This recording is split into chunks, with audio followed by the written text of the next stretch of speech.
اعوذ باللہ من الشیطان الرجیم بسم اللہ الرحمن الرحیم وبہ نستعین وہو خیر ناصر ومعین الحمد للہ رب العالمین وصلی اللہ علی سیدنا سید الانبیاء والمرسلین حبیب الہ العالمین ابی الزہراء محمد واہل بیتہ الطیبین الطاہرین المعصومین اما بعد قال اللہ الحکیم فی کتابہ الکریم بسم اللہ الرحمن الرحیم وقرن فی بیوتکن ولا تبرجن تبرج الجاہلیۃ الاولی واقمن الصلاة وآتین الزکاة واطعن اللہ ورسولہ انما یرید اللہ لیذہب عنکم الرجس اہل البیت ویطہرکم تطہیرا واذکرن ما یتلی فی بیوتکن من آیات اللہ والحکمہ ان اللہ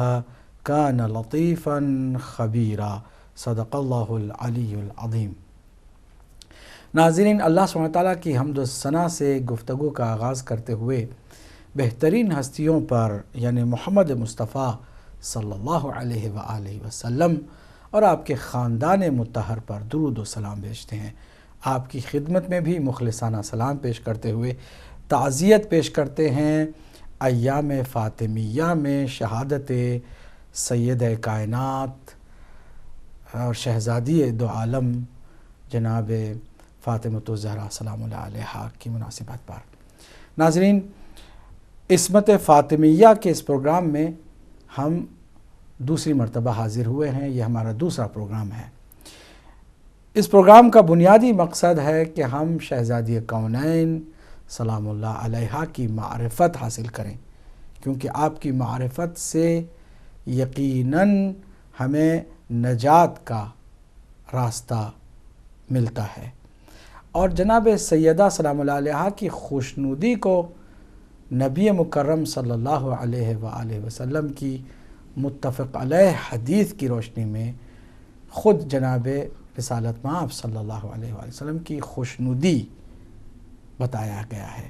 تو اس خوشنودی کو حاصل کرنے کے لیے، معرفت جناب سیدہ کی حاصل کرنے کے لیے اور ان ایام کے حق کو ادا کرنے کے لیے یہ پروگرام شروع ہوا ہے۔ عصمت فاطمیہ ایک ایسا پروگرام ہے کہ ایک دفعہ کوئی بھی مسلمان شہزادی کونین کے در پہ آ جاتا ہے تو پھر اسے جنت میں جانے کی نوید ملتی ہے، اور جو شہزادی کے در سے دور رہتا ہے وہ حقیقت میں جنت سے دور، نجات سے دور، کامیابی سے دور رہتا ہے۔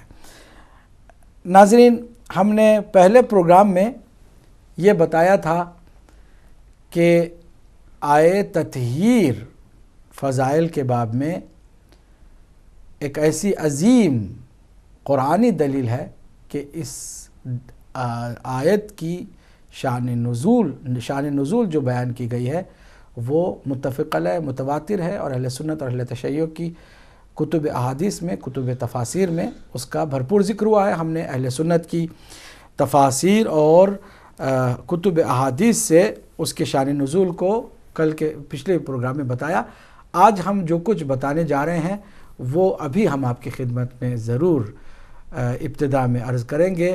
میں چاہوں گا کہ قبلہ جو ہمارے ساتھ اس سفر میں ہم سفر ہیں وہ بھی آپ کے ساتھ سلام و دعا کریں تو ہم سلسلے کو آگے بڑھائیں۔ قبلہ۔ اعوذ باللہ من الشیطان الرجیم بسم اللہ الرحمن الرحیم الحمد للہ رب العالمین الصلاة والسلام علی اشرف الانبیاء والمرسلین وعلی آلہ الطیبین الطاہرین المعصومین المنتجبین۔ اما بعد فقد قال اللہ سبحانہ وتعالی فی محکم الکتاب المبین بسم اللہ الرحمن الرحیم انا اعطیناک الکوثر فصل لربک وانحر ان شانئک هو الابتر صدق اللہ العلی العظیم۔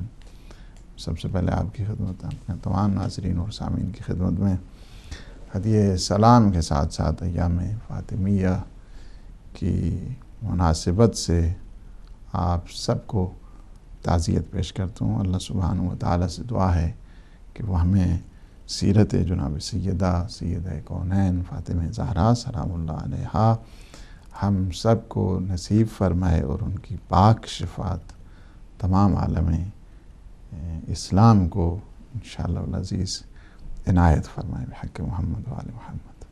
جی ناظرین، ہم آج جو گفتگو آپ سے کرنے جا رہے ہیں وہ بنیادی طور پر آیے تطہیر ہی کی تفسیر کے ذیل میں چند اہم حقائق ہیں۔ پہلی بات خود انما کہ اس لفظ پر ہمیں توجہ دینے کی ضرورت ہے۔ دوسری بات، یہاں پر طہارت کا ذکر ہوا ہے اور اس میں بڑی تاکید اللہ سبحانہ وتعالیٰ نے فرمائی ہے۔ اس طہارت کا بھی ہمیں مفہوم سمجھ میں آنا چاہیے۔ تیسرے مرحلے پر اہل بیت جن کے لیے طہارت کا ایسا اہتمام اللہ سبحانہ وتعالیٰ نے کیا ہے، وہ خود اہل بیت کون ہیں؟ خود آیے کریمہ جو اللہ کی طرف سے ہے، اس کی مراد اور اس کا اس آیے کریمہ میں اہل بیت سے مقصد کیا ہے، اس پر ہم گفتگو کریں گے۔ پھر اس کے بعد ہم پیغمبر اکرم صلی اللہ علیہ وآلہ وسلم کے اس نورانی کلام میں یہ جاننے کی کوشش کریں گے کہ اہل بیت سے مراد آپ نے کس کو لیا ہے۔ تیسرے مرحلے پر ہم دیکھیں گے کہ ازواج النبی صلی اللہ علیہ وآلہ وسلم نے اس آیے کریمہ کو لے کر اہل بیت کا مصداق کس کو بتایا ہے۔ پھر اس کے بعد صحابہ کرام کی رائے جانیں گے کہ ان کے نزدیک اہل بیت سے مراد کون ہیں۔ آج کی ہماری اس گفتگو کے اہم نکات ہم نے بلٹ پوائنٹس آپ کے حوالے کر دیے ہیں۔ پہلے اہم پوائنٹ کی طرف میں آپ کی توجہ چاہوں گا۔ قبلہ آپ انما پر روشنی ڈالیں کہ یہ جو آیے تطہیر میں انما کا لفظ آیا ہے یہ کیا ہے اور اس سے کیا مراد ہے۔ پھر اس کے بعد اس ارادے کے ذکر کے ساتھ ہی انشاءاللہ ہم آگے طہارت کی طرف جائیں گے۔ بسم اللہ الرحمن الرحیم۔ دیکھیے یہاں پہ آیت کا آپ نے سیاق و سباق بھی دیکھ لیا، اور اس کے ساتھ ساتھ جو یہاں پہ جو سلسلہ شروع ہو رہا ہے کہ انما یرید اللہ لیذھب عنکم الرجس اہل البیت ویطہرکم تطہیرا۔ انما یہاں پہ کچھ جو گرامیٹکلی اور علم نحو میں کچھ الفاظ ہیں اس پہ زیادہ بحث نہیں، فقط اسی پہ جو انما ہے اس کو کہتے ہیں عادات الحصر، یعنی یہ کلمہ حصر ہے۔ جہاں پہ ایک سلسلے کو منحصر، جس طرح آپ کہتے ہیں کہ یہ جو ہیں اس بات میں منحصر ہے، تو وہی اگر کسی کو منحصر کرنا ہو، یعنی ایسا جملہ کہ جو دوسرے اس میں شامل نہ ہو جائیں، ایک قسم کی باؤنڈری ہے، حصر اس کا ایک قلعہ بنا دیا ہے۔ یہاں پہ آیے تطہیر کا قلعہ بنایا ہے انما نے، یعنی اس سے حصر ہو گیا ہے کہ سوائے اس کے نہیں۔ انما سے مراد یعنی عادات الحصر وہ لفظ ہے کہ جہاں پہ دوسرے شامل نہیں ہو سکتے ہیں، بلکہ وہی شامل ہیں کہ جو اس آیے کے ذیل میں ہیں اور جنہیں وہی قرآن نے بتایا اور اہل بیت علیہ السلام نے بتایا۔ تو جہاں پہ جو انما ہے، انما تاکید کے ساتھ ساتھ ایک اس میں جو خصوصیت جس کو کہا جائے، اسپیسیفیکیشن جس کو کہا جائے، وہ یہ آ جاتی ہے کہ اس کے علاوہ جو دوسرے افراد ہیں، یعنی جن کو، یعنی اس کو کہتے ہیں کہ یہ جم کرتی ہے لیکن جو اپنے دوسرے ہیں اس کو باہر نکالتی ہے، اس کو کلمہ حصر کا یہ ہے، وہی ہیں۔ گویا ایسا حصر کہ جس کو پیغمبر اسلام نے بڑے واضح انداز کے ساتھ اور چادر کا ایک گھر بنا کے محاصرہ کر دیا ہے اس کا، کہ فرمایا کہ یہی ہے وہ حصر کہ جس کو تم کلمہ حصر میں دیکھنا چاہتے ہو۔ تو انما کیا ہے؟ انما ایک بہت بڑی تاکید کے ساتھ اس بات کی نشاندہی بھی ہوتی ہے کہ جو بھی اس کے مغایر ہوتا ہے اس کی نفی ہو جاتی ہے، اور وہ جو اس یعنی باقی افراد کی نفی ہے، اور جو اس کے ذیل میں ہوتے ہیں ان افراد کا جو ہے نا وہ حصر ہو جاتا ہے، یعنی ان کے علاوہ کچھ نہیں ہے۔ انما وہاں پہ بھی جو مطلب ہے اس کا مطلب یعنی یہ انما یعنی سوائے اس کے نہیں، یہی ارادہ ہے اللہ سبحانہ و تعالیٰ کا، یعنی باقی سارے کی جو ہے نا وہ اسے نکال دیا گیا ہے حصر، یعنی ایک قسم کی جس طرح آپ چار دیواری ہوتی ہے گھر کی، اندر جو ہوتے ہیں، اور باقی آپ نے وہ جو چار دیواری بنا دی ہے، باؤنڈری بنا دی ہے، اس کو کہتے ہیں حاصر کر دیا ہے آپ نے، یعنی باہر سے آپ نے آنے نہیں دینا، اندر جو کچھ ہے اس کو شامل رکھنا، یہ ہوتا ہے کلمہ حاصر ہے۔ اور اس کی بھی اس آیت میں جو جسے آیت تطہیر کہتے ہیں، اس کی بھی ان خصوصیات میں سے، ان خوبیوں میں سے ایک یہ ہے کہ جس کا آغاز ہی کلمہ حاصر سے ہو رہا ہے۔ اب جب حاصر سے ہو رہا ہے تو وہ حاصر والی جو محصور ہستی ہیں وہ کون سی؟ سبحان اللہ۔ ناظرین، آپ نے دیکھا انما کے مفہوم کو واضح کیا گیا کہ حصر ہے، اور حصار میں ارادہ جو اللہ سبحانہ وتعالیٰ کا ہے وہ ارادہ خود تکوینی ارادہ ہے، اور اس ارادے میں کوئی تبدیلی نہیں آ سکتی ہے۔ اور ارادہ پروردگار جو ہے وہ دو اہم نکات کو واضح کر رہا ہے۔ پہلے نقطے میں اللہ نے فرمایا لِيُذْهِبَ عَنْكُمُ الرِّجْسَ، اہل البیت، اے اہل بیت اطہار، آپ سے رجس کو دور کرنے کا اللہ کا سبحانہ و تعالیٰ کا ارادہ ہے۔ ارادہ تکوینی میں جو دور رکھنا رجس کو، یہ بھی غور طلب بات ہے۔ اور دوسرا نقطہ ہے وہ یہ کہ وَيُطَهِّرَكُمْ تَطْهِيرًا، اور پھر آپ کو پاک رکھے جس طرح سے پاک رکھنے کا حق ہوتا حاصل ہے۔ اب ہم ان دونوں نکات کی طرف متوجہ ہوں گے۔ قبلہ آپ بتائیے عنکم الرجس میں یہ جو رجس ہے، یہ جو نجاست ہے، یہ کس طرح کی نجاست ہے؟ تو اس کے بعد جو طہارت ہے وہ یہ طاہرکم تطہیرا، وہ کس طرح کی ہے کہ یہ اس پر تھوڑی سی وضاحت ہو جائے، پھر آگے ہم بڑھتے ہیں۔ سب سے پہلی اس بات کی طرف توجہ ہمیں دینے کی ضرورت ہے کہ یہ جو ارادہ ہے، یعنی ایسا تخلف ناپذیر جس کو اس ارادے کو کہا جائے کہ جو اللہ سبحانہ وتعالی، یہ ارادہ کوئی ارادہ یعنی مخلوقات کا نہیں ہے، یہ ارادہ الہیہ ہے کہ جس کو کہتے ہیں ارادہ تکوینیہ، ارادہ تکوینی ہے، یعنی جو اٹل ہے، جو حتمی ہے، جو فیصلہ کن ہے۔ ارادہ تشریع تو اللہ سبحانہ وتعالی کا ہر ایک کے بارے میں ہے کہ وہ اچھے بن جائیں، اور ان کا ارادہ جس طرح بھی میں بھی ایک آیت وہ بھی آپ کو بتاؤں گا کہ جس میں اللہ سبحانہ وتعالی سب کے متعلق چاہتا ہے کہ وہ نیکی کی طرف جائیں، طہارت کی طرف جائیں، تزکیہ کی طرف جائیں۔ اور جو دوسری بات یہ ہے کہ جو طہارت ہے یہاں سے مراد وہ یعنی ارادہ جو اللہ سبحانہ وتعالی نے اہل بیت علیہ السلام کے سلسلے میں کیا ہے، وہ یہ ہے کہ انہیں ہر قسم کی جو رجاست ہے اس رجاست سے پاک رکھنا ہے۔ رجاست بذات خود ایک بہت بڑا وسیع مفہوم ہے کہ جن کا تعلق ہر وہ پلیدی اور ہر وہ آلودگی کہ جس کا تعلق انسان کی معنویات کے ساتھ ہے، روحانیات کے ساتھ ہے، باطن کے ساتھ ہے، ان سب سے پاک رکھا ہے اللہ سبحانہ وتعالی نے۔ خواہ اس کا تعلق جو ہے کفر سے ہے، شرک سے ہے، creating a partner of God, rejection of God, نفاق کے ساتھ ہے، شک کے ساتھ ہے، شرک کے ساتھ ہے، خمر کے ساتھ ہے، اس سارے کا سارا اللہ کا ارادہ یہ ہے کہ وہاں اہل بیت کے قریب نہیں آ سکتے ہیں۔ یعنی یہ دونوں چیزیں اگر آپ اس میں دیکھنا چاہتے ہیں کہ مثلا اگر آپ اس میں یعنی اس میں آ جائیں، اگر مثلا رجاست کی بات میں اگر آپ آ جائیں، سورہ انفال کی جو آیا ہے نا، آیا یہ دیکھیں میں پوائنٹ بھی کرتا ہوں، سورہ مائدہ میں آ جائیں، پھر اس کے بعد ہم سورہ انفال میں آتے ہیں۔ سورہ مائدہ کی آیت نمبر ہے 90۔ کیا ہے؟ اللہ سبحانہ وتعالی نے ارشاد فرمایا یا ایھا الذین آمنوا، اے صاحبان ایمان، انما الخمر والمیسر والانصاب والازلام رجس من عمل الشیطان۔ یہاں پہ آپ نے دیکھا کہ اللہ سبحانہ وتعالی نے بتا دیا، صاحبان ایمان کو اس بات کا مخاطب قرار کے فرمایا کہ یہ دیکھو یہاں پہ بھی ہے انما، یعنی آپ کو یہاں پہ کلمہ حاصر کے ساتھ یہاں پہ اس بات کی طرف متوجہ کیا کہ یہ خمر ہے یعنی شراب ہے، یا مثلا جوا ہے، یا وہ بت ہیں، یا مثلا وہ لاٹری نما جو چیزیں ہیں کہ جن کے ذریعے یہ شیطانی کام کرتے ہیں اور شرطیں لگا کے کرتے ہیں، ازلام ہے، یہ سارے کے سارے رجس ہیں۔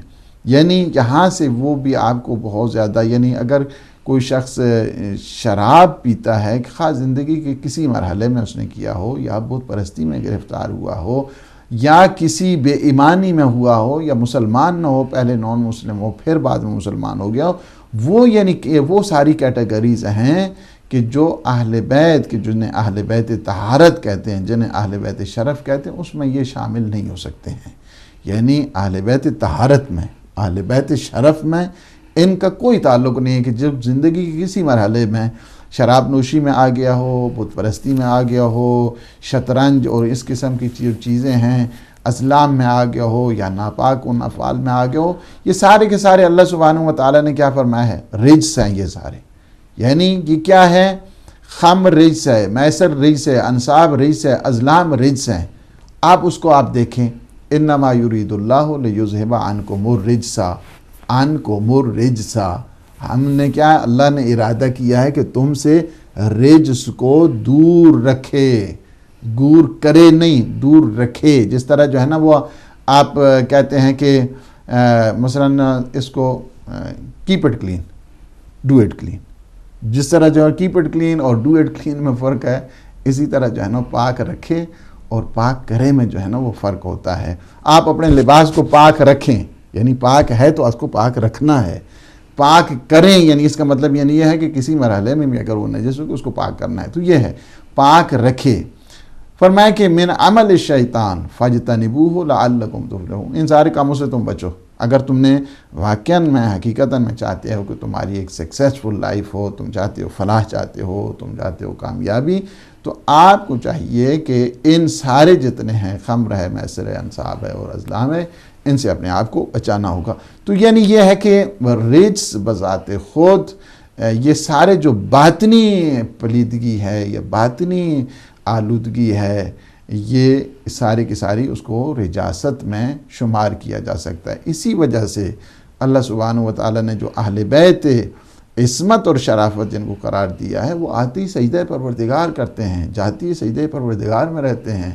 کثیرہ میسر نشد این سعادت بکابہ ولادت مسجد شہادت۔ تو یہ چیز جو ہے نا وہ آپ نے دیکھا کہ جو رجاست جس سے اللہ سبحانہ و تعالیٰ نے چاہا ہے اور ارادہ کیا ہے کہ ان کو پاک، اس وجہ سے کہ یہ سمبول ہیں کائنات کے لیے، اس لیے کہ یہ ایگزمپلر ہیں اس کائنات کے لیے، چونکہ یہ لیڈر ہیں، ڈیوائن اتھارٹیٹیو پاورز ہیں، اس وجہ سے وہ اس میں کوئی لیئر نہیں ہونا چاہیے۔ ایک اور بھی ممکن ہے آپ کے ذہن میں جو ہے نا کنفیوژن نہیں ہونی چاہیے کہ یہ اللہ نے ارادہ کیا تو یہ جو عصمت ہے ان کی اس لحاظ کے ساتھ پھر کوئی جبری ہے، نہیں، ایسی بات نہیں ہے۔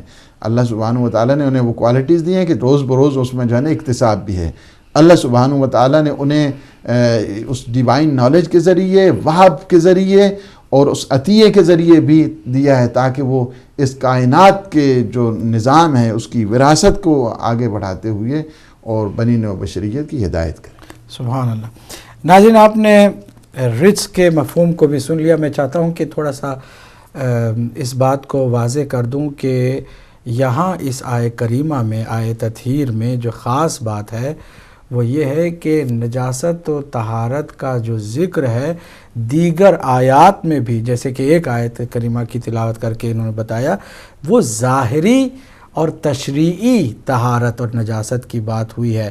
یہاں جو اس آیہ کریمہ میں خاص بات ہے وہ یہ کہ اللہ کا جو ارادہ ہے، ارادہ تکوینی، وہ طہارت تکوینی کی طرف کہ جس کا تعلق الہی ہے، وہ عام لوگوں کے لیے نہیں ہے، خاص اللہ کے منتخب بندے ہیں جن کو اللہ نے عصمت و طہارت کے اس مقام تک پہنچایا ہے کہ جو تکوینی ہے اس کے ارادے کے ساتھ، تشریعی نہیں ہے۔ تشریعی میں جیسے لباس نجس ہو جائے تو آپ کے اختیار میں کہ آپ دھوئیں تو اسے خود طاہر کریں، تو آپ جو طہارت کر رہے ہیں اپنے اختیار سے، وہ ایک ظاہری طہارت ہے، شرعی طور پر آپ کو کرنا بھی ہے۔ نماز کے لیے جسم نجس ہو جاتا ہے اسے آپ پاک کرتے ہیں، یہ طہارت تشریعی ہے، طہارت ظاہری ہے، اور طہارت باطنی یا طہارت تکوینی نہیں ہے۔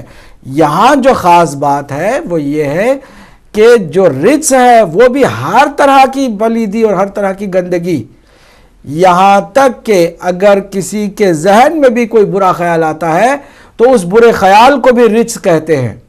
اگر کوئی لفظ آپ کی زبان سے نکلا کہ جو زیب نہیں دیتا تو وہ لفظ بھی رجس کہلا سکتا ہے۔ تو ان تمام امور سے بھی، معنوی امور سے بھی وہ پاک رکھے گئے ہیں۔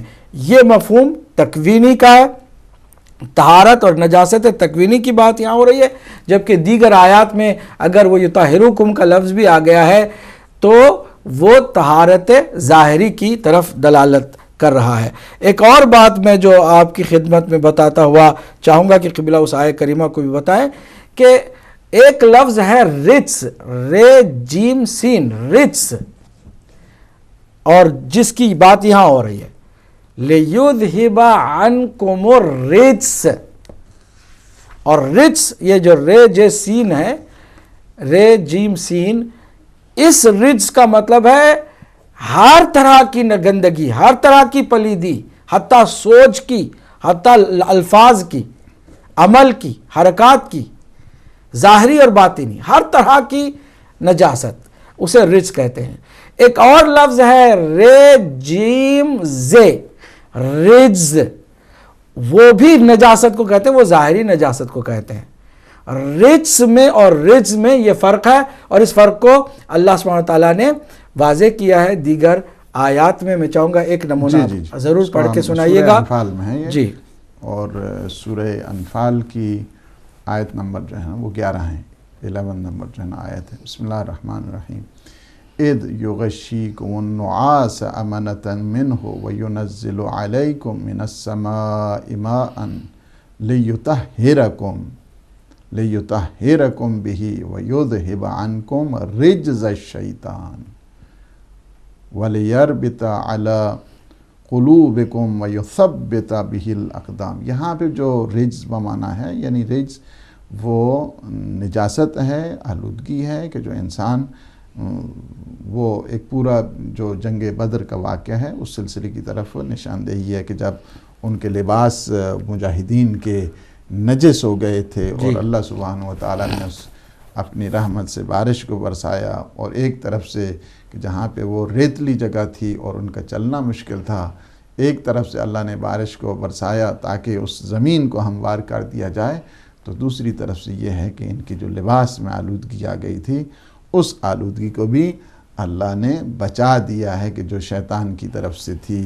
لِيُطَهِّرَكُمْ بِهِ وَيُذْهِبَ عَنْكُمْ رِجْزَ الشَّيْطَانِ، یہاں پہ رجز نہیں ہے بلکہ رجز الشیطان، را اور جیم اور زے جو ہے نا یہ رجز ہے، یعنی رجز الشیطان۔ یہ دیکھیں دوبارہ، وَيُذْهِبَ عَنْكُمْ رِجْزَ الشَّيْطَانِ، اور اس سے اس نے کیا کیا، تمہیں بارش برسا کے پاک کیا ہے، اور جو شیطان کی طرف سے وہ آلودگی آ گئی تھی، لباس خراب ہو گئے تھے، اس وجہ سے اللہ سبحانہ و تعالیٰ نے اس کو بھی پاک کر دیا ہے۔ جی بہت اچھے۔ میں چاہوں گا کہ ضمنی طور پر بات واضح ہو رہی ہے تو یہ بھی بتاتا ہوا چلوں کہ کچھ خوارج کا مغالطہ اس سلسلے میں ہوتا رہا ہے، اور وہ یہ کہ بھئی آیے تطہیر میں اگر اہل بیت کے لیے لیطہرکم کا لفظ آیا ہے اور لیذہب عنکم الرجس آیا ہے تو صحابہ کرام کے لیے بھی آیا ہے جو جنگ بدر کے بعد وہ آیت جو نازل ہوئی جس کی تلاوت ابھی آپ نے کی اور آپ لوگوں نے اس کو سماعت فرمایا۔ تو یہ مغالطہ ہے، وہ ظاہری نجاست کو دور کرنے کے لیے ظاہری طہارت غسل جو کہ پانی کے ذریعے سے ہوتا ہے اس کی طرف اشارہ ہے، اور اس میں صرف صحابہ کرام مخصوص نہیں ہے، تمام قیامت تک آنے والے مسلمانوں کو چاہیے کہ ظاہری نجاست کو دور کریں اور طہارت ظاہری کو اپنائیں نماز کے لیے، اس کی عبادت کے لیے۔ تو یہ کوئی خاص صحابہ کرام سے مخصوص نہیں ہے، وہ تو ایک سب کے لیے ہے۔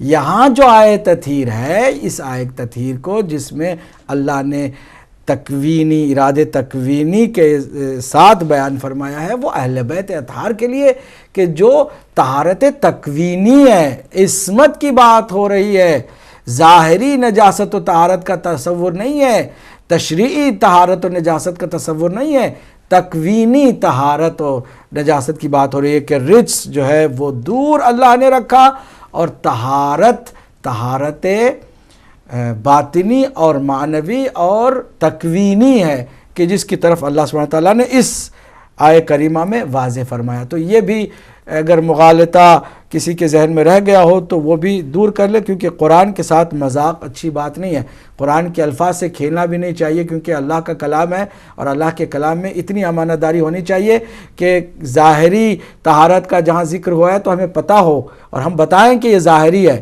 اور یہاں اس آیہ کریمہ میں طہارت تکوینی کی بات ہو رہی ہے، بتائیں لوگوں کو، گمراہ نہ کریں کہ طہارت تکوینی یہاں پر مراد ہے اہل بیت اطہار سے جو مخصوص ہے۔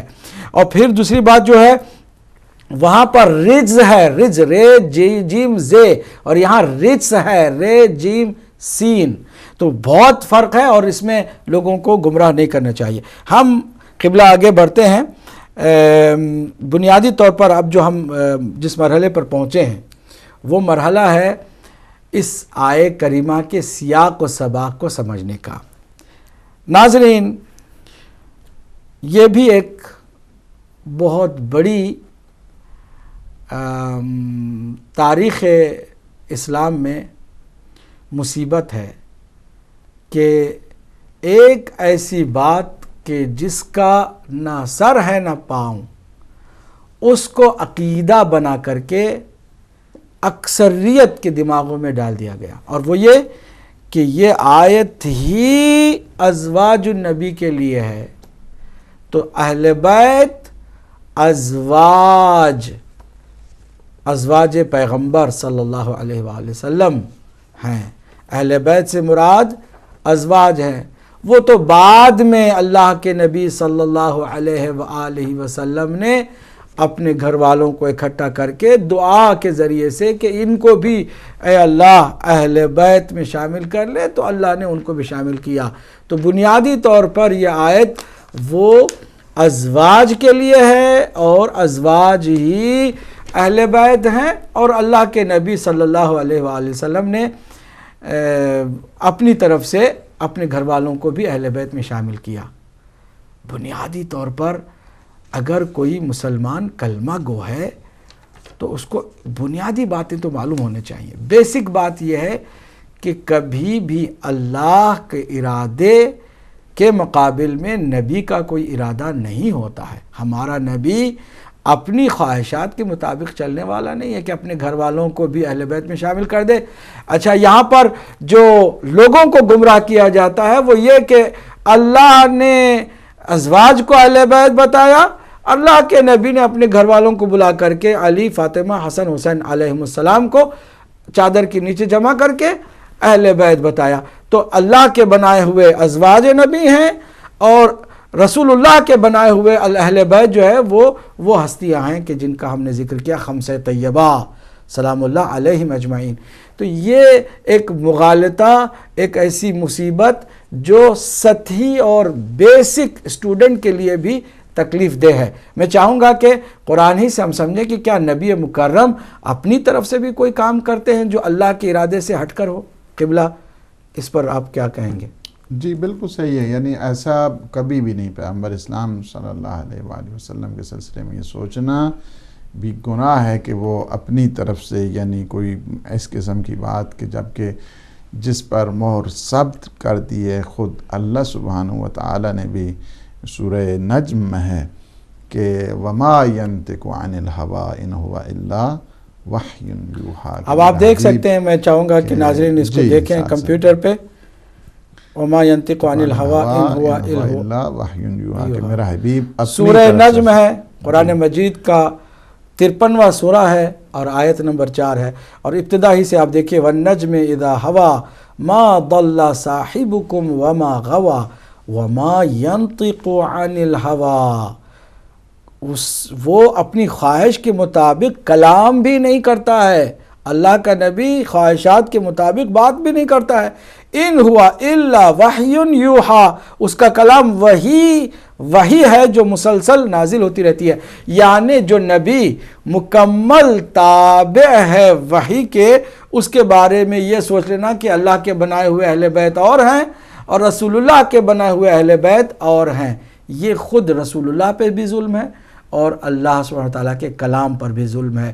اللہ کا جو ارادہ ہے وہی نبی مکرم کا ہے، جو نبی مکرم کا ارادہ ہے وہی اللہ کا ارادہ ہے، اللہ کے نبی پابند وحی ہیں۔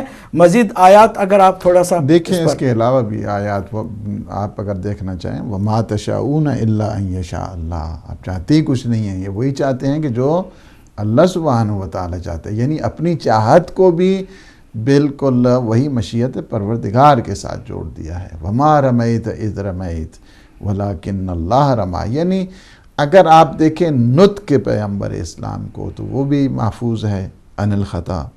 اگر آپ فعل معصوم کو دیکھیں گے، فعل پیغمبر اسلام کو دیکھیں گے، وہ فعل بھی اللہ سبحانہ وتعالی کے اپنی طرف نسبت دے دی ہے۔ وَمَا رَمَيْتَ إِذْ رَمَيْتَ، یہ کنکری آپ نے نہیں پھینکی ہیں، یہ تو اللہ سبحانہ وتعالی، جس کا فعل فعل خدا ہو اور جس کا کلام کلام خدا ہو اور جس کے ہاتھ جو ہے نا اس کو بھی اپنی طرف فرمایا، ید اللہ فوق ایدیہم، ان کے ہاتھوں پہ تو اللہ کا ہاتھ ہے۔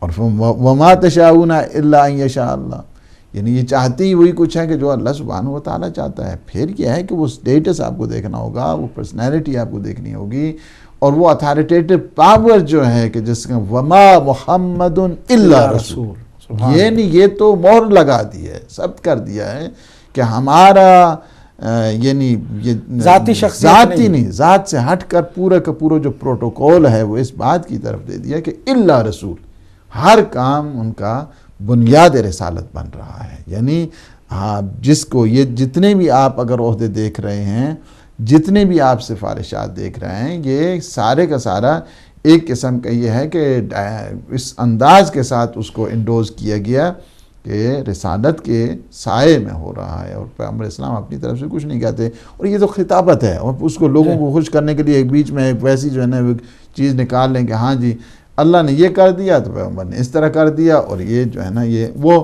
تقریر تو ہو سکتی ہے لیکن اس کو علمی لحاظ کے ساتھ اگر آپ دیکھیں گے تو وہ اس کا کوئی سر پاؤں جو ہے نا وہ نظر نہیں آتا۔ آپ نے دیکھا کہ کئی باتیں جو ہے نا وہ جو بے سر و پا ہیں وہ دماغوں میں گشت کر رہی ہیں یا لوگوں کے ذہنوں میں ہیں، عقیدہ بھی اس کو بنا کے بعض لوگ پیش کرتے ہیں۔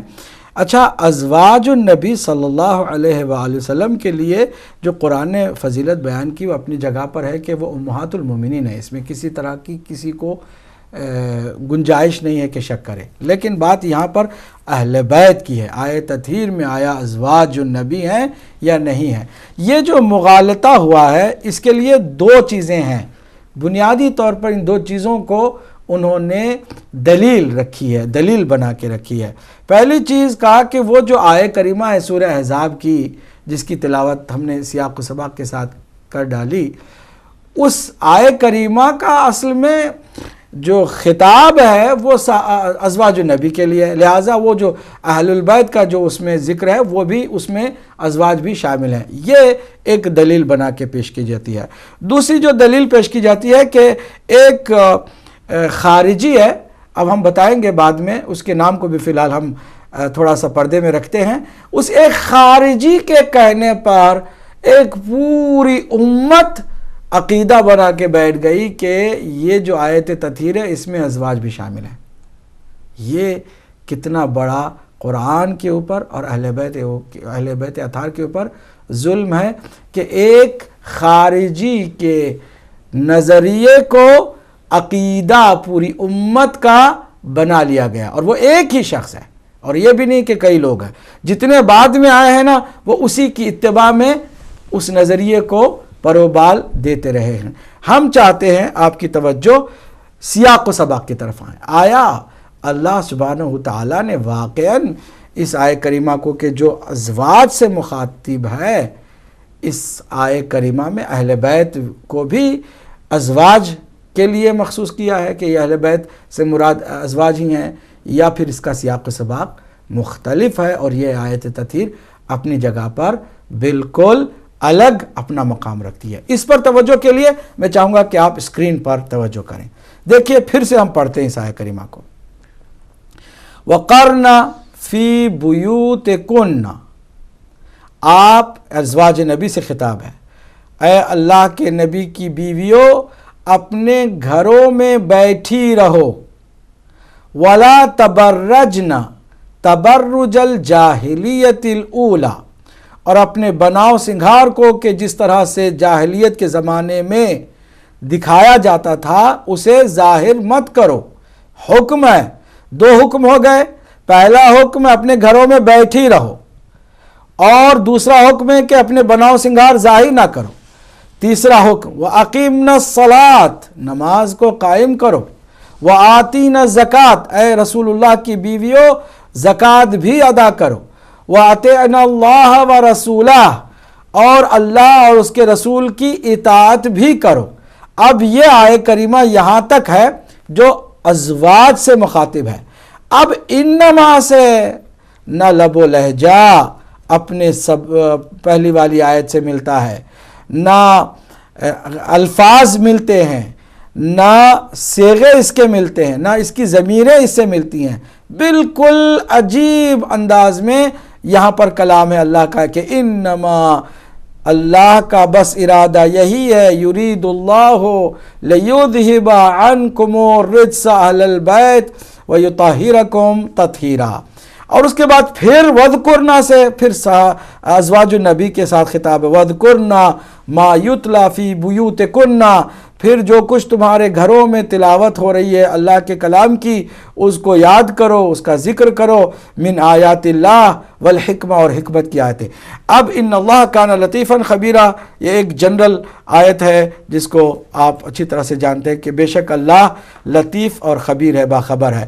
یہاں پر میں آپ کی جو توجہ چاہوں گا وہ یہ ہے کہ میری طرف آپ دیکھیں، ہمارا موقف، مکتب اہل بیت کا موقف، اور جو قرآن مجید کی گہرائی کے ساتھ معلومات حاصل کرنے کا شرف پاتے ہیں، ان کا موقف یہ ہے کہ اس آیہ کریمہ میں ابتدا بھی ازواج النبی کے لیے ہے، اور آیہ تطہیر درمیان میں پھر اس کے بعد جو خطاب ہے پھر بھی ازواج النبی کے لیے ہے، لیکن درمیان میں جو انما سے لے کے تطہیرہ تک جو آیت ہے وہ بالکل الگ ہے، جدا ہے، اور اپنے سیاق و سباق سے بالکل میل نہیں کھاتی ہے۔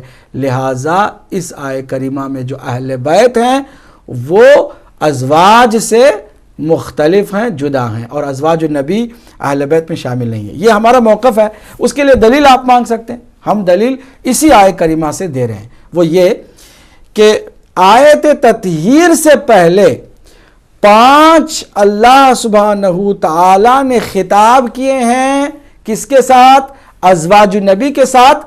تو قرآن فصاحت و بلاغت کا مرکز ہے، قرآن سرچشمہ فصاحت و بلاغت ہے۔ عربی گرامر میں عورت سے خطاب جو ہوتا ہے وہ مؤنث کے صیغے سے اور مؤنث کے ضمائر سے ہوتا ہے، اور اگر مرد سے خطاب ہوتا ہے تو اس کے مذکر کے صیغے ہوتے ہیں۔ اب جو صیغے ازواج النبی کے لیے استعمال ہوئے اور جو ضمائر ازواج النبی کے لیے استعمال ہوئے وہ سارے کے سارے مؤنث ہیں۔ آپ اس پر توجہ کیجئے، دیکھیے وقرنا، یہ قرنا جمع مؤنث ہے اور وہ بھی مخاطب، جمع مؤنث سے مخاطب ہے۔ وقرنا مؤنث کا صیغہ ہے، فیمیل کے لیے ہوتا ہے استعمال۔ بیٹھی رہو فی بیوتکن، اپنے گھروں میں، یہ کنہ کی بھی جو ضمیر ہے ضمیر مخاطب جمع مؤنث کی ہے۔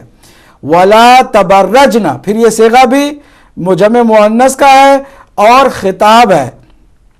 تبرج الجاہلیت، 2 ہو گئے، تیسرا یہی تبرجنا، ولا تبرجنا، یہ بھی مؤنث کے صیغہ اور مؤنث کی ضمیر۔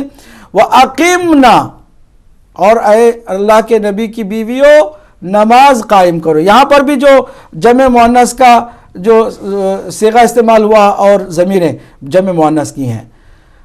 وَآتِينَ الزَّكَاةَ، اور یہ چوتھا ہے کہ تم زکوٰۃ دیا کرو، یہ بھی آتینا، آپ کسی سے بھی پوچھ لیں جمع مؤنث کے لیے۔ وَأَطِعْنَا اللَّهَ وَرَسُولَهُ، اور اللہ اور اس کے رسول کی اطاعت کریں، یہ بھی صیغہ جمع مؤنث کا ہے اور اس میں جو ضمیر ہیں وہ بھی مؤنث کے لیے ہیں، جمع مؤنث کے لیے، یعنی فیمیل کے لیے ہیں۔ یہاں تک ہو گیا نا؟ پھر آگے آئیے، آیت تطہیر کو چھوڑ دیجئے، انما سے تطہیر تک، تطہیرہ تک چھوڑ دیجئے، پھر نیچے آئیے تو بالکل اسی انداز میں پھر ازواج سے خطاب ہے۔ وَذْكُرْنَا، یہ بھی مؤنث کا صیغہ، جمع مؤنث کا ضمیر ہیں اور صیغے۔ وَذْكُرْنَا مَا يُتْلَى فی بیوتکن، پھر یہ کننا جمع مؤنث سے مخاطب ہے، تمہارے گھروں میں جو کچھ تلاوت ہوگی من آیات اللہ، اللہ کی آیتوں میں سے اور حکمت میں سے، ان کو یاد کرو۔ یہ یاد کرنے کا بھی جو حکم ہے یہ بھی جمع مؤنث کے ساتھ ہے۔ اوپر 5 نیچے 2، 7 مرتبہ اللہ سبحانہ وتعالیٰ نے ایک آیت کے اندر، توجہ کیجئے، ایک آیت کے اندر 7 مرتبہ اللہ سبحانہ وتعالیٰ نے جمع مؤنث مخاطب کے صیغے اور ضمائر استعمال کیے ہیں، ضمیریں استعمال کی ہیں۔ تو یہ تو اللہ سبحانہ وتعالیٰ فصاحت و بلاغت کا سرچشمہ ہے۔ اگر آیت تطہیر میں بھی مؤنث ہی کے صیغے استعمال ہوتے تو پھر اہل بیت سے مراد یقیناً ازواج ہوتے، اس میں کسی کو شک نہ ہوتا۔ اور جو قرآن کی آیتوں کی واضح اگر مفہوم کا انکار کرتا ہے تو ہم اس کو مسلمان بھی نہیں مانتے۔ واضح طور پر اللہ نے اگر کہہ دیا جمع مؤنث کے صیغے کے ساتھ تو ہم بھی مان لیتے، لیکن جو آیت تطہیر ہے اس میں جمع مذکر کے صیغے استعمال ہوئے اور ضمیر استعمال ہوئے ہیں۔ آئیے اس کی طرف دیکھیں۔ اب جو آیت تطہیر ہے دوبارہ اس کو دیکھیے، انما یرید اللہ لیذہب عنکم، پہلا عنکم، کم مردوں کے لیے ہے، تم سے، اے اہل بیت تم سے، اب مرد سے خطاب ہے۔ تو عربی میں قاعدہ یہ ہے کہ اگر کچھ مرد ہوں اور ایک عورت بھی ہو تو خطاب میل کی جو ضمیر ہے اس سے ہوتا ہے، مذکر کے ضمیر سے ہوتا ہے خطاب۔ یہاں پر 5 ہستیاں ہیں، مرکز عصمت و طہارت جناب سیدہ ہیں، خود پیغمبر اکرم ہے، علی علیہ السلام ہے، اور امام حسن امام حسین علیہ السلام ہے۔ یہ جو مرد ہیں اہل بیت اطہار کی، ان کے پیش نظر اللہ نے عنکم کہا، ایک مذکر کا جمع مذکر کا صیغہ استعمال کیا، پھر اس کے بعد ضمیر، اس کے بعد وَيُطَهِّرَكُمْ، پھر ضمیر جو جمع مذکر کی استعمال اللہ نے کی، کم، تم اہل بیت، یہ عورتوں کے لیے ہو ہی نہیں سکتا، تطہیرہ۔ اب اس کے بعد پھر عورتوں کے لیے جو ضمیریں استعمال ہوتی مؤنث کی، اللہ نے استعمال کیا۔ واضح طور پر یہ ایک قرآن مجید کی ایسی آیت ہے جس میں کسی بھی طرح کی گنجائش شبہ کرنے اور مبہم اس کو جاننے کی نہیں رہ جاتی ہے۔ کیا واضح اللہ نے بتا دیا ہے۔ پہلے جہاں ازواج کی بات ہوئی جمع مؤنث کے ضمیریں استعمال کی، اور جہاں اہل بیت کی بات ہوئی جمع مذکر کی ضمیریں استعمال کی، اور پھر جب ازواج کا ذکر کیا تو جمع مؤنث کے صیغے استعمال کیے۔ واضح کر دیا کہ ازواج اور ہیں، اہل بیت اور ہیں، اہل بیت میں ازواج کا کوئی بھی عمل دخل نہیں ہے۔ یہ قرآن مجید کی جو ظاہری کیفیت ہے وہ ہے۔ اب ایک سوال ہے، ہم قبلہ سے کرتے ہیں اور ان سے جواب حاصل کرتے ہیں۔ قبلہ یہاں پر سوال یہ آ جاتا ہے، سوال یہ پیدا ہوتا ہے کہ اگر ایسی بات ہے تو ایک ہی آیت میں خطاب ازواج سے ہو رہا ہے، پھر اہل بیت سے ہو رہا ہے، پھر ازواج سے ہو رہا ہے، یہ کوئی اکورڈ نہیں لگتا کہ اس طرح اللہ جو ہے کلام جو ہے عرف کے حساب سے نہ کرے بلکہ تھوڑا سا مختلف ہو۔ ازواج سے خطاب کیا، پھر اہل بیت کی بات کی کہ وہ طہارت والے ہیں اور نجاست ان سے دور رکھی ہے، اللہ نے ارادہ کیا، پھر ازواج کی بات کی، تو اس معمے کو کیسے حل کیا جائے؟ بسم اللہ الرحمن الرحیم۔ دیکھیں یہ کوئی معمہ نہیں ہے بلکہ ایک حسن خطاب ہے، اور یہ بھی انہی تلمیحات جو بلاغت کی ہیں ان میں سے اس کا شمار کیا جاتا ہے۔ اور میں سمجھتا ہوں کہ آج میں ایک نقطہ یہاں پہ بالخصوص، کوئی اتنی لمبی چوڑی اس میں جو ہے نا وہ ڈسکشن نہیں، فقط یہ ہے کہ جو عربی زبان تھوڑی بہت جانتے ہیں اور جنہیں گرامر سے تھوڑی بہت آشنائی ہے، آپ اس کے یعنی جو پہلے جہاں سے پیغمبر اسلام کو خطاب ہوا، اس کے بعد آپ دیکھیں کہ جو پیغمبر اسلام کے حرم ہیں انہیں خطاب ہوا، پھر درمیان میں جہاں پہ 7 اور 8 جو ضمائر ہیں جو خطاب والی ہیں، وہ ساری کی ساری تو صیغے جو فیمیل کے طور پر استعمال ہوا ہے، تانیث کے طور پر استعمال ہوا ہے، وہ پیغمبر اسلام کی ازواج کے سلسلے میں ہے۔ لیکن یہ جو ایک پارٹ ہے اس میں کہ جہاں پہ انما یرید اللہ لیذھب عنکم الرجس اہل البیت ویطہرکم تطہیرا، بہت واضح، اگر تھوڑی بہت ایک انسان سوچنے والا ہو تو یہاں پہ بیت کا ذکر ہے، بیوت کا ذکر نہیں ہے۔ جہاں سے بیت ہیں وہاں اہل البیت ہیں، اور جہاں پہ بیوت ہیں وہاں پہ ازواج پیغمبر اسلام صلی اللہ علیہ وآلہ وسلم ہیں۔ اگر اس کو پلٹائیں، مثلا ابھی اس میں بحث کرنے میں تو کوئی حرج نہیں ہے، بحث ہم اس طرح کرتے ہیں کہ اس کو ہم اس لحاظ کے ساتھ لیتے ہیں کہ یہ صیغے، چونکہ یہ جو جتنے ہیں نا اس کو مذکر والے صیغے، اگر یہ ازواج کے ساتھ ہوتے تو انہیں اس طرح ہونا چاہیے تھا۔ مثلا اللہ سبحانہ انما یرید اللہ لیذھب عنکن الرجس اہل البیوت، نہ بیت یہاں پہ نہیں آ سکتا ہے، اہل البیوت، چونکہ ازواج کا بیت نہیں ہے، بیوت ہیں وہاں برابر اللہ نے ذکر۔ جی، اور نیچے اگر آپ آ جائیں تو وہاں پہ بھی جو ہے نا وہ بیوت کا ذکر ہے، بیوت کننا، وقرنا فی بیوتکننا، جی، اوپر بھی ہے پھر نیچے بھی ہے۔ جی، یعنی آپ اس کو یہ لکھیں گے لیذھب عنکم الرجس عنکن الرجس، ایک اس طرح آئے گا، اہل البیت نہیں آئے گا، پھر اہل البیوت آئے گا، ویطہرکن تطہیرا، یطہرکم بھی نہیں آئے گا، بلکہ پھر آیت بالکل برابر ہو جاتی ہے۔ یعنی پھر کسی قسم میں اگر اس میں کوئی ڈاؤٹ کوئی کرنے والا ہے تو وہ خواہ مخواہ کی جو ہے نا وہ اس کو کہہ سکتے ہیں کہ نہیں، اس کا دماغ خراب ہے اور اس کو اس طرح نہیں ہونا چاہیے تھا۔ یہاں پہ یہ بالخصوص اس کے سیاق اور سباق کو دیکھ کر یہ حسن ہوتا ہے کہ جب کسی چیز کو محفوظ رکھنا ہے تو اس انداز کے ساتھ اس کو کیا جائے کہ کسی انداز کے ساتھ اس میں کچھ بعد میں بھی ہیرا پھیری ہونے کا مسئلہ نہ بنے۔ اس وجہ سے اللہ سبحانہ و تعالیٰ نے مہر عصمت جو ثبت کی ہے، اور وہ بھی حفاظت اور حسانت کے ساتھ کی ہے، جی، حفاظت اور حسانت کے ساتھ کی ہے۔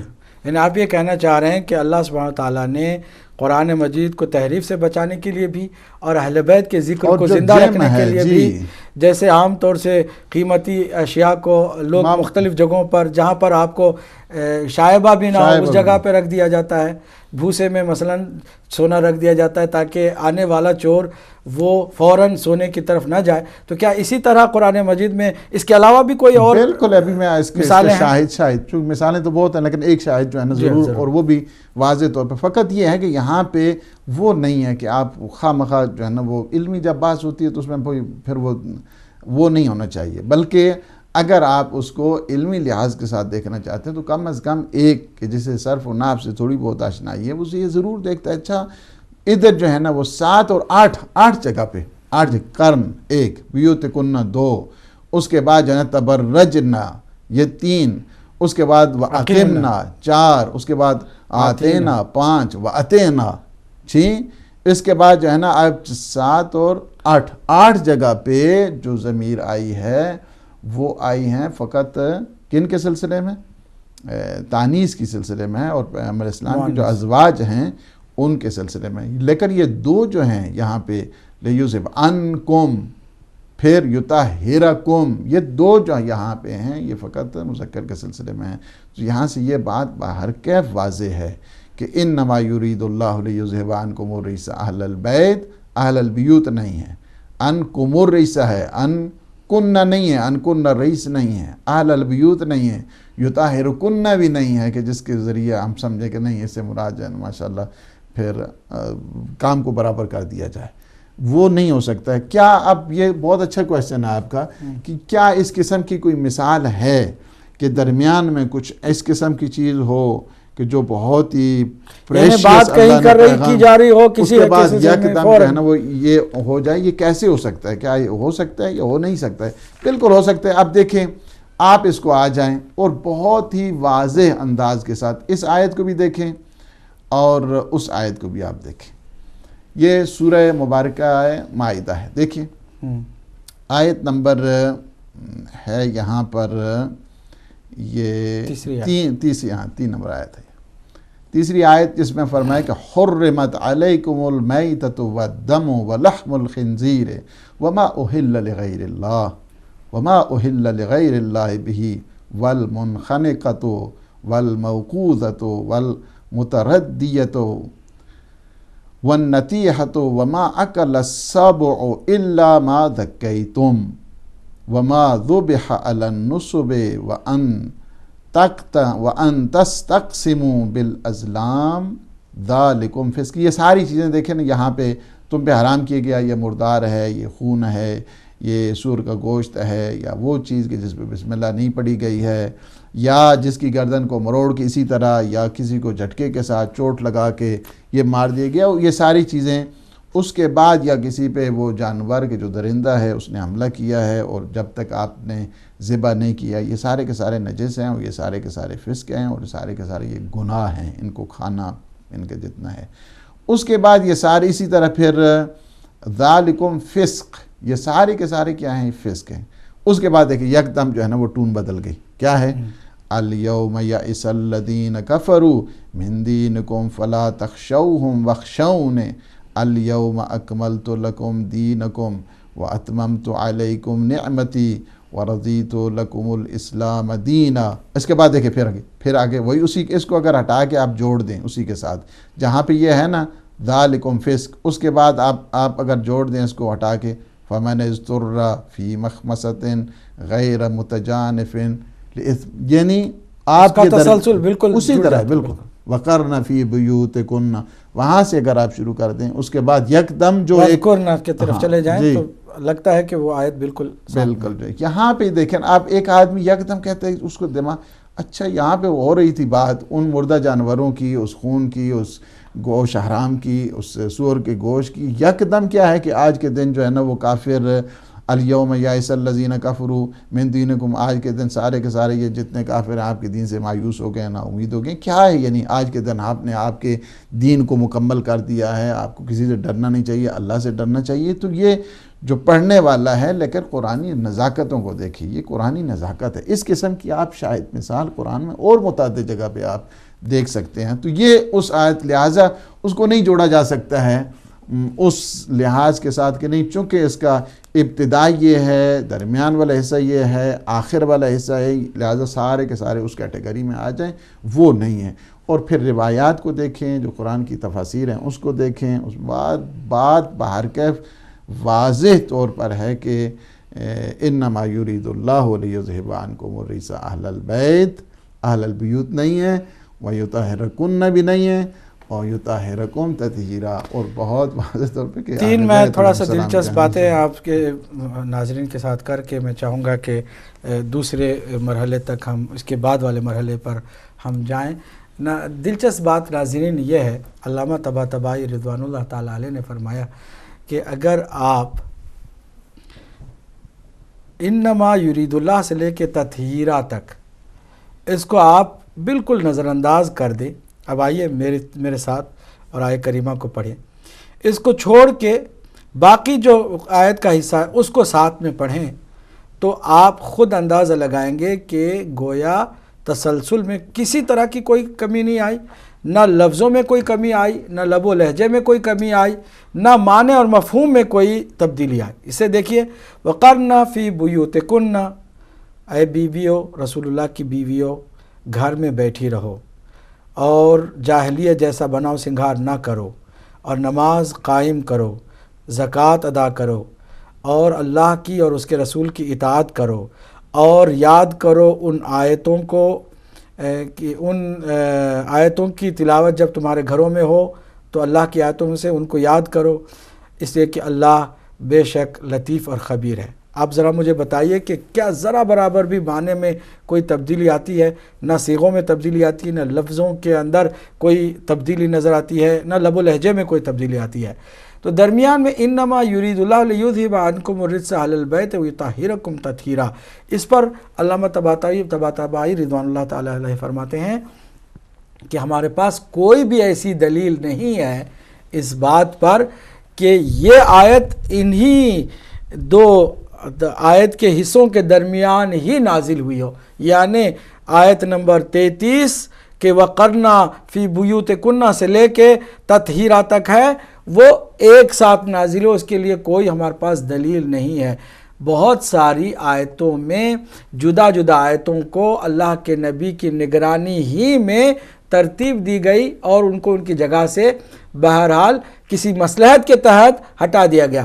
اسے تحریف نہیں کہتے، نہ تحریف کے ہم قائل ہیں۔ اللہ کے نبی نے جو مرتب کر کے قرآن دیا وہ آج تک محفوظ ہے اور انشاءاللہ قیامت تک محفوظ رہے گا، تحریف کا کوئی سوال ہی نہیں پیدا ہوتا۔ لیکن اللہ کے نبی نے اللہ کی ہی یقیناً وحی کے مطابق کچھ ایسا کیا کہ ذکر اہل بیت بھی رہ جائے اور تحریف قرآن کی بھی نہ ہو، کوئی دشمنی میں اہل بیت کے خود آیت کو ہی اکھاڑ کے پھینکنے کی جسارت نہ کرے۔ یہ ایک جواب تھا۔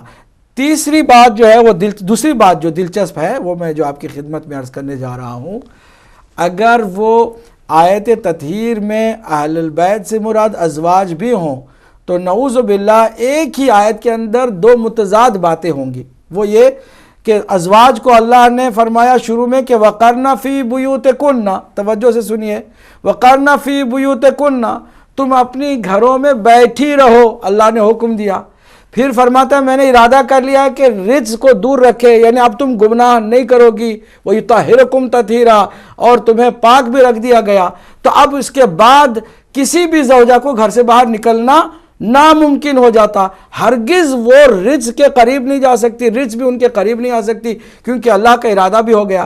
اگر وَقَرْنَ فِي بُيُوتِكُنَّ کہ اس حکم کی تعمیل نہیں ہوئی ہے تو اس کا مطلب یہ کہ جو ارادے تکوینی طہارت کے لیے اللہ نے آیت تطہیر میں دیا ہے وہ اہل بیت اور ہیں، ازواج اور ہیں۔ اگر نہ ہوتا تو کبھی بھی حضرت عائشہ ام المومنین رضی اللہ تعالی عنہا جنگ کے لیے گھر سے باہر نہ لے جاتی، تشریف نہ لے جاتی، کہ اس جنگ کا نام ہی آپ کے ناقے کے نام پر رکھ دیا گیا، جنگ جمل۔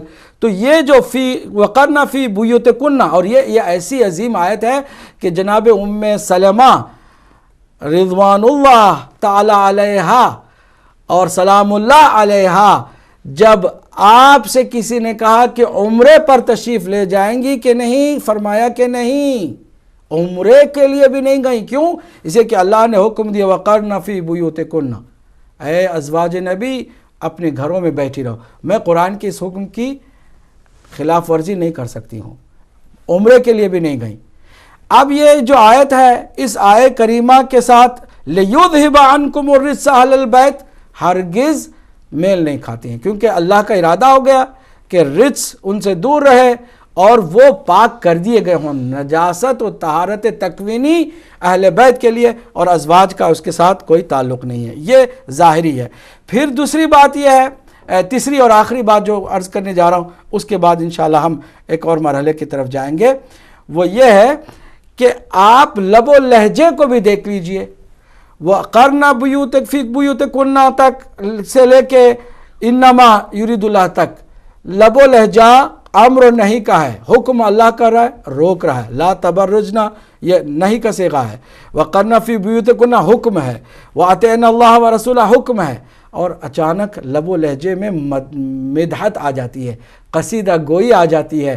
اللہ اب تعریف پر جو ہے وہ اس طرح آ جاتا ہے، فرماتا ہے کہ انما یرید اللہ، اتنا حسین قصیدہ ہے کہ بے شک اللہ کا ارادہ بس یہی ہے کہ اے اہل بیت آپ سے رجس کو دور رکھے اور آپ کو پاک رکھے جس طرح سے پاک رکھنے کا حق حاصل ہے۔ یہ آیت کریمہ بالکل ہی مدحت کے لیے، تعریف کے لیے اور ثنا کے لیے ہے، جبکہ اس سے پہلے ازواج کے لیے جو صیغے استعمال کیے گئے اس میں امر اور نہیں ہے۔ اچھا، میں ویسے تین ہی نکتے بتانا چاہ رہا تھا لیکن چوتھا نکتہ بھی ذہن میں آ گیا تو وہ بھی آپ کی خدمت میں بیان کر کے ہی دوسری منزل کی طرف ہم جاتے ہیں۔ چوتھا اہم نکتہ یہ ہے کہ اللہ سبحانہ تعالی نے اہل بیت کی جو بات کی ہے اسے اللہ کے نبی صلی اللہ علیہ وآلہ وسلم نے قرآن کے برابر قرار دیتے ہوئے فرمایا انی تارکم فیکم الثقلین۔ یہ عجیب و غریب بات ہے کہ قرآن اور اہل بیت دو کو میں تمہارے درمیان چھوڑ کے جا رہا ہوں۔ ما ان تمسکتم بہما لن تضلوا من بعدی، جب تک ان دو سے تمسک رکھو گے گمراہی میرے بعد نہیں آئے گی، تم گمراہ نہیں ہوگے۔ اور اس سے بھی بڑی بات جو ہے فَإِنَّهُمَا لَن يَفْتَرِقَا، یہ دونوں آپس میں جدا نہیں ہوں گے۔ سوال یہ ہے کہ قرآن اب اس وقت موجود ہے، اگر ازواج اہل بیت میں ہیں تو ازواج بھی ان کا بھی وجود ہونا چاہیے، کیونکہ قرآن اور اہل بیت جدا نہیں ہو سکتے۔ اللہ کا نبی فرما رہا ہے لن یفترقا، وہ بھی لن، لام نون لن کا مطلب ہے ہرگز، یعنی کوئی اس میں استثناء نہیں ہے، کسی طرح کی گنجائش نہیں ہے، ہرگز جدا نہیں ہوں گے۔ قرآن اور اہل بیت ہرگز ایک دوسرے سے جدا نہیں ہوں گے۔ اب قرآن ہے تو ازواج کو بھی ہونا چاہیے، اگر اہل بیت میں ازواج ہیں تو اس کا مطلب یہ ہے کہ ازواج اور ہیں، اہل بیت اور ہیں۔ ہاں قرآن ہے تو اہل بیت بھی اس وقت موجود ہیں، وارث قرآن امام مہدی علیہ السلام کے زندہ ہونے کے لیے بھی دلیل ہے۔ تو اہل بیت کا تو وجود قیامت تک ہوگا انشاءاللہ المستعان، کسی طرح کی اس میں کوئی کمی نہیں آئے گی، اس لیے کہ نبی مکرم نے فرما دیا ہے۔ تو یہ جو اہم نکتہ ہے اس کی طرف بھی توجہ کیجئے۔ اب بات یہ ہے کہ جب قرآن سے یہ بات ثابت نہیں کہ ازواج اہل بیت میں ہیں اور نہ شان نزول میں ازواج کی کوئی بات ہے، تو یہ بات کس نے شروع کی، اس پر ہم بعد میں آئیں گے۔ اس کو ابھی آپ کے لیے ہم مبہم ہی رکھتے ہیں، تھوڑے سے صیغہ راز میں رکھتے ہیں۔ ہم آپ سے گزارش کرتے ہیں کہ یہ جو ازواج ہیں کیا انہوں نے کبھی دعویٰ کیا ہے کہ ہم اہل بیت سے ہیں؟ نہیں، خوبی یہ ہے، دیکھیں ہمیشہ اس بات کی طرف توجہ دینا چاہیے کہ کسی بھی پیغمبر اسلام کی ازواج مطہرات نے کسی نے بھی یہ دعویٰ نہیں کیا ہے کہ ہم اہل بیت سے ہیں، بلکہ یہاں پہ جو ان کی تعریفیں ہیں، پچھلی دفعہ بھی ہم نے کچھ بتایا کہ یہ روایت خود حضرت عائشہ ام المومنین سے یا حضرت ام سلمہ ام المومنین سے، یہ دونوں روایتیں ان سے نقل ہیں۔ ایک کہتے ہیں ہمارے گھر میں یہ واقعہ پیش آیا، انہوں نے کہا کہ ہمارے گھر میں یہ ہوا۔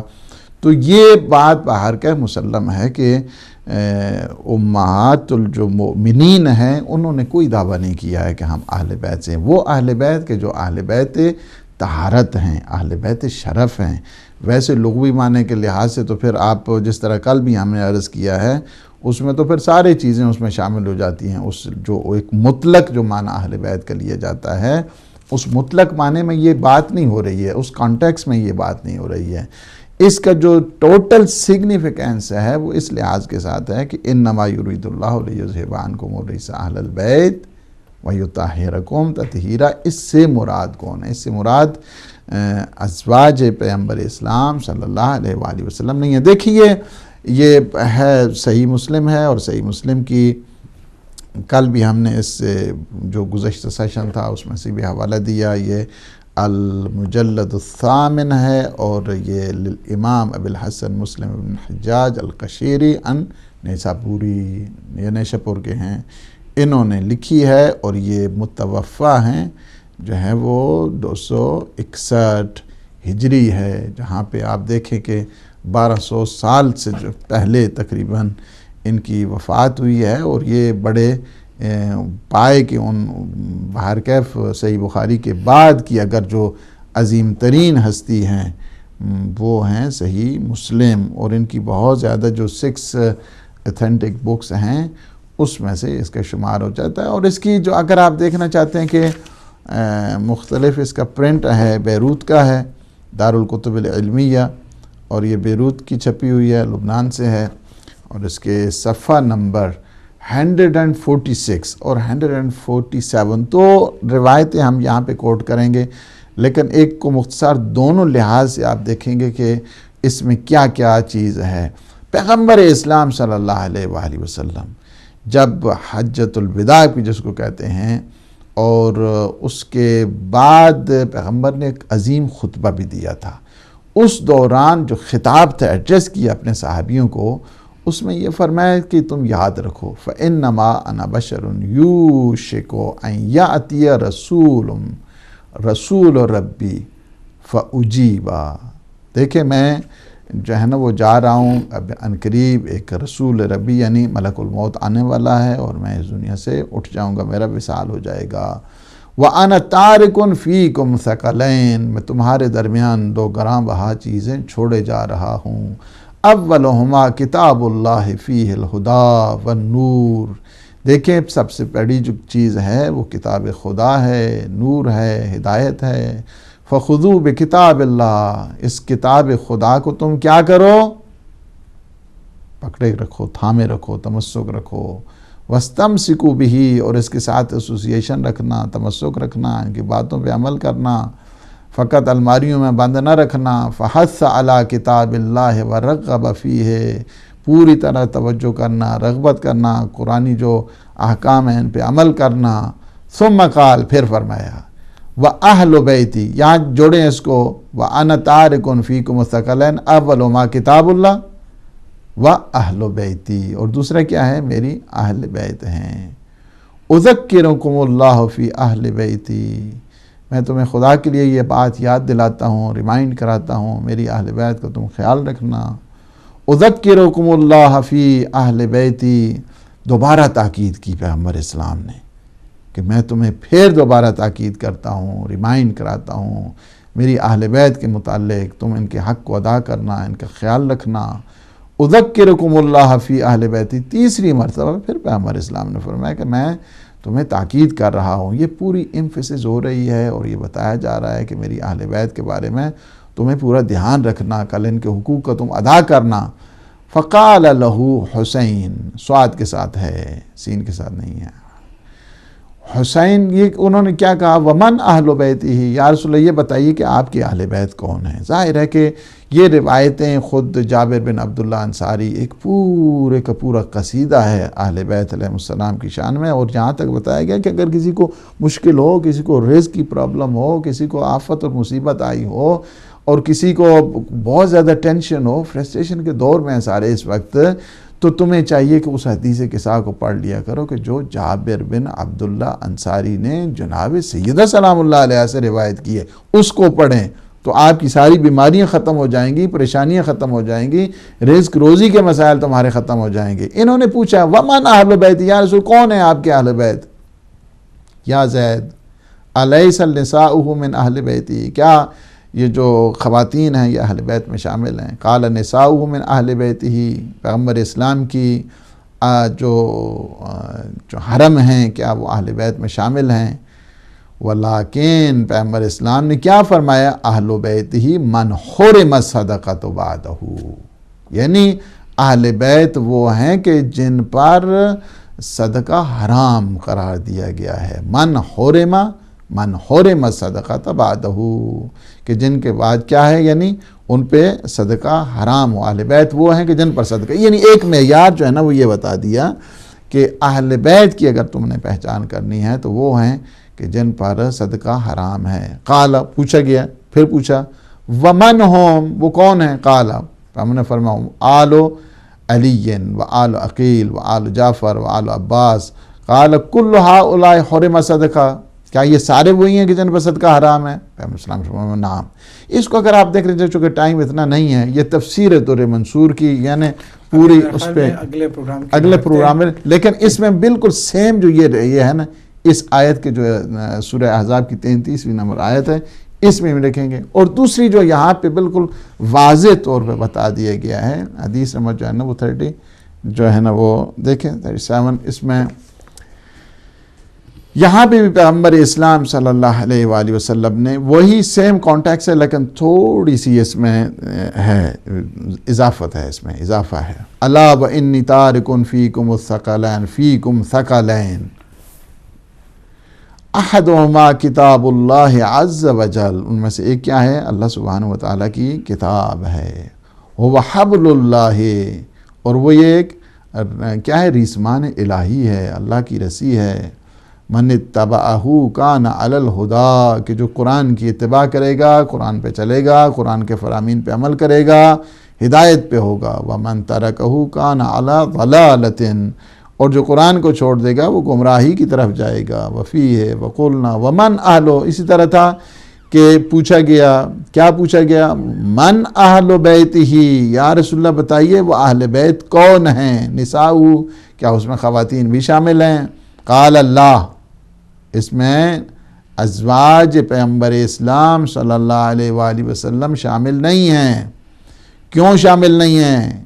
وَأَيْمُ اللہ، کیوں نہیں ہیں؟ ان المرأۃ تکون مع الرجل العسر من الدہر، چونکہ ایک خاتون کسی مرد کے ساتھ رشتے زوجیت میں ایک مدت تک رہتی ہے، العسر من الدہر یعنی کیا ہے کہ ایک ٹائم تک، ایک ٹائم فریم ہے جہاں تک رہتی ہے، ثم یطلقها، پھر اس ٹائم فریم میں کوئی اس قسم کا حادثہ پیش آ جائے کہ طلاق تک نوبت پہنچ جائے، تو فترجع الی ابیہا وقومہا، تو وہ باپ کے گھر یا اپنی قوم کی طرف چلی جاتی ہے۔ اہل بیتہ اصلہ، اہل بیت وہ ہیں کہ جو کیا ہیں، اوریجن ہیں، جو اصل ہیں۔ وَعَصَبَتُهُ الَّذِينَ حُرِمُوا الصَّدَقَةَ بَعْدَهُ، یہ وہی لوگ ہیں کہ جن پہ بعد میں کیا ہے، صدقہ حرام ہے۔ یعنی دونوں روایتوں میں کلیئر کٹ اس بات کی طرف واضح کر دیا ہے کہ اس میں شامل نہیں ہے، اور یہ صحیح مسلم ہے، کوئی معمولی کتاب نہیں ہے۔ اور یہاں پہ اگر آپ دیکھیں کہ پھر اگر آیت کو آج ہم نے تھوڑا سا کھولا ہے، اگرچہ اس آیت کو اگر کھولا جائے تو پھر تو سالہ سال اس پہ بحث ہوتی رہے، اور آپ نے دیکھا کہ ہمارے یہاں مقررین آتے ہیں، کم از کم 10 تو عام ایک جو ہے نا وہ پڑھ کے مجلس سے جو ہے نا وہ چلا جاتے ہیں، تو یہ اگر پوری اس کی تھارلی ڈسکشن کی جائے اگر علمی لحاظ سے تو پھر تو کافی ٹائم لگے گا، لیکن فقط مفہوم یہ ہے کہ بتانا آپ کو یہی تھا کہ اس سے انما سے کیا مراد ہے، ارادہ پروردگار سے کیا مراد ہے، وہ طہارت سے کیا مراد ہے، رجاست سے کیا مراد ہے، کیا اس میں ازواج شامل ہیں یا شامل نہیں ہیں، کیا اس میں جب ازواج پیغمبر اسلام شامل نہیں ہیں تو باہر والے جو اہل البیوت ہیں وہ شامل نہیں ہیں، تو پھر خارج البیوت کے تو پھر وہ مسئلہ ہی نہیں ہوگا۔ بہت شکریہ ناظرین، آپ کے ساتھ ہمارا یہ سلسلہ چلتا رہتا اگر وقت ہمیں اس کی اجازت دیتا، وقت ہمیشہ ہمیں روک دیتا ہے۔ گفتگو کا سلسلہ اگلے پروگرام میں جاری رہے گا۔ میں بتا دوں کہ اب تک جو کچھ باتیں ہوئیں آپ کے یقیناً گوش گزار ہم نے کی ہیں، کوشش ہم نے کی ہے کہ بنحو احسن بات آپ تک پہنچ جائے۔ انما کا مفہوم واضح ہو گیا، طہارت کی بات واضح ہو گئی، طہارت تکوینی کیا ہے اس کو بتایا گیا کہ یہاں پر بات عصمت و طہارت کی ہو رہی ہے، ظاہری طہارت کی نہیں ہو رہی ہے۔ پھر اہل بیت سے مراد کون ہے؟ آیت کریمہ میں تو اللہ نے واضح کر دیا کہ یہ آیت جو ہے وہ اپنے سیاق و سباق سے بالکل ہٹ کر الگ مفہوم رکھتی ہے، چنانچہ ازواج النبی کی یہ آیت نہیں ہے بلکہ اہل بیت علیہ السلام کی ہے۔ ہم نے آخر میں سوال کیا تھا کہ کیا ازواج النبی نے کبھی دعویٰ کیا ہے کہ ہم اہل بیت میں سے ہیں؟ جواب سن لیجئے کہ کسی بھی ضعیف سے ضعیف روایت میں بھی کوئی ہمیں نہیں بتا سکتا کہ اہل بیت اطہار ہونے کا دعویٰ ازواج النبی میں سے کسی ایک نے بھی کیا ہو۔ کسی ایک ام المومنین نے بھی یہ دعویٰ نہیں کیا کہ ہم بھی اہل بیت میں سے ہیں، بالکل نہیں کیا۔ اس پر کچھ ہمارے دوست ہیں جو ہمیشہ بہرحال بال کی کھال اتارتے ہیں، تو انہوں نے ایک دو بحار الانوار سے اور کچھ ایک دو جگہ سے لے کے آئے کہ اللہ کے نبی نے حضرت خدیجہ سے فرمایا السلام علیکم یا اہل البیت۔ ہم نے جواب میں یہی کہا کہ علیکم کہہ کے واضح کر دیا کہ جیسے قرآن کا موقف ہے ویسے رسول اللہ کا موقف ہے۔ اہل بیت میں ازواج نہیں ہیں، اگر ازواج ہوں تو پھر علیکن یا علیکے اگر ایک کسی زوجہ کے لیے خطاب ہوتا تو حکم ایسا ہوتا، جبکہ خطاب میں ایسا کوئی کہیں بھی نظر نہیں آتا ہے۔ اب رہی بات ہمارے چیلنج کی، وہ اپنی جگہ پر ہے۔ ہم نے چیلنج جو کیا تھا وہ کافی عرصے سے کر رہے کہ آپ خود کسی زوجہ کی ایک روایت لا کر بتائیں کہ کسی ام المومنین نے جو زوج الرسول ہے وہ اس نے دعویٰ کیا ہو کہ ہم اہل بیت میں سے ہیں۔ اگر کوئی دعویٰ کر سکتا تھا نا، جو ہمیشہ سیاسی میدان میں کافی آگے رہی ہیں، حضرت ام المومنین جناب عائشہ رضی اللہ تعالیٰ عنہ کرتی، اور جنگ جمل میں تو ان کو اس طرح کے دعوے کی بڑی شدت سے ضرورت ہوتی اور وہ کام آتی اور وہ دعویٰ کر دیتی۔ ہرگز اس حالت میں بھی مولا علی سے جنگ کرنے کے لیے بھی چلی ہیں تو دعویٰ نہیں کیا کہ میں بھی اہل بیت میں سے ہوں، بلکہ الٹا ایک ایسی بات بتائی ہے کہ جس کو تفسیر ثعلبی نے لکھا ہے۔ اس کو اگلے پروگرام کے لیے آپ کی دلچسپی میں اضافے کو برقرار رکھتے اور آپ کی تشنگی کو قائم رکھتے ہوئے، اور ساتھ ساتھ یہ بھی کہ یہ اصل جو ہے نا بات کہاں سے شروع ہوئی اس پر بھی، ہاں یہ بھی بہت اہم ہے کہ اس کو صیغہ راز میں ہم نے ابھی تک رکھا ہے کہ آخر یہ کس کا چھوڑا ہوا شوشہ ہے کہ ازواج کو بھی اہل بیت بتایا جاتا رہا ہے، وہ بھی آپ کی خدمت بتائیں گے۔ لیکن خود جو حضرت عائشہ نے فرمایا ہے اہل سنت کی معتبر کتابوں سے، وہ بھی بتائیں گے کہ انہوں نے کیا فرمایا اپنے بارے میں کہ وہ خود بھی اہل بیت سے ہیں یا نہیں ہیں۔ تو کسی زوجہ نے دعویٰ نہیں کیا، یہ تو اپنی جگہ پہ ہے، لیکن جناب حضرت عائشہ نے اس بات کا انکار بھی کیا کہ وہ اہل بیت سے ہیں۔ اس کی بھی ہم بات اگلے پروگرام میں کریں گے۔ ہمیں اجازت دیجیے گا، لیکن چونکہ تھوڑا سا وقت ہے تو کچھ کالز ہم لیں گے اور پھر اس کے بعد انشاءاللہ آپ سے اجازت چاہیں گے۔ پہلے کال کو آج کے اس پروگرام میں شامل کرنے جا رہے ہیں۔ السلام علیکم ورحمۃ اللہ۔ وعلیکم السلام ورحمۃ اللہ وبرکاتہ۔ قبلہ بہت مولا کریم آپ کو زندگی تندرستی سلامتی دیں اور آپ دونوں کے علم میں برکت دیں۔ آپ نے جس طریقے سے یہ جو جتنی بھی اس وقت مسکنسیپشن پھیلے ہوئے امت مسلمہ میں ان کو آج کلیئر کر دیا ہے۔ پوری کائنات میں ایک گروہ ہے جو اہل بیت اطہار میں یعنی ان کو تسلیم ہی نہیں کرتا، اہل بیت اطہار کی عظمت و جلالت کو تسلیم نہیں کرتا۔ اور آپ نے جس طریقے سے یہ ثابت کر دیا کہ اہل بیت اطہار میں ازواج مطہرات جن کا یہ ذکر کرتے ہیں ان کی گنجائش ہی نہیں، ہماری طرف سے نہیں، قرآن کی طرف سے یہ جو آپ نے ثابت کیا ہے۔ بس عرض میں نے یہ کرنا تھا کہ وہ جو آیت آپ نے بیان کی ہے کہ اے نبی کی بیویوں گھروں میں ٹکی رہو، تو اس کو بڑے اچھے طریقے سے آپ نے ثابت کر دیا کہ جنگ جمل میں کیا قرآن کو انہوں نے فالو کیا، کیا سرکار ختمی مرتبت کے فرمان کو فالو کیا، کیا جناب امیر کے خلاف جنگ پہ آمادہ ہوئی یا نہ ہوئی، جب سرکار نے ارشاد فرمایا کہ ہوا کے کتے بھونکیں گے کیا ان کو سن کر ہی واپس لوٹ گئی یا جنگ سے پلٹ گئی یا نہیں۔ تو یہ کیا چیزیں بتاتی ہیں کہ یا انہوں نے قرآن کے مطابق قرآن کی اطاعت کی، خدا کی اطاعت کی، رسول کی اطاعت کی۔ بس یہ آپ بیان فرما دیجئے کہ یہ امہات المومنین میں سے تو ہیں، ہم مانتے ہیں، لیکن کیا انہوں نے اطاعت خداوندی کی، اطاعت رسول کی؟ بڑی مہربانی مولا۔ بہت شکریہ۔ ڈاکٹر امتیاز ترابی صاحب تھے بریڈ فورڈ سے۔ اگلے کال کو شامل کرتے ہیں۔ السلام علیکم ورحمۃ اللہ۔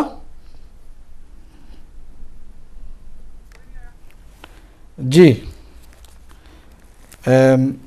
السلام علیکم ورحمۃ اللہ۔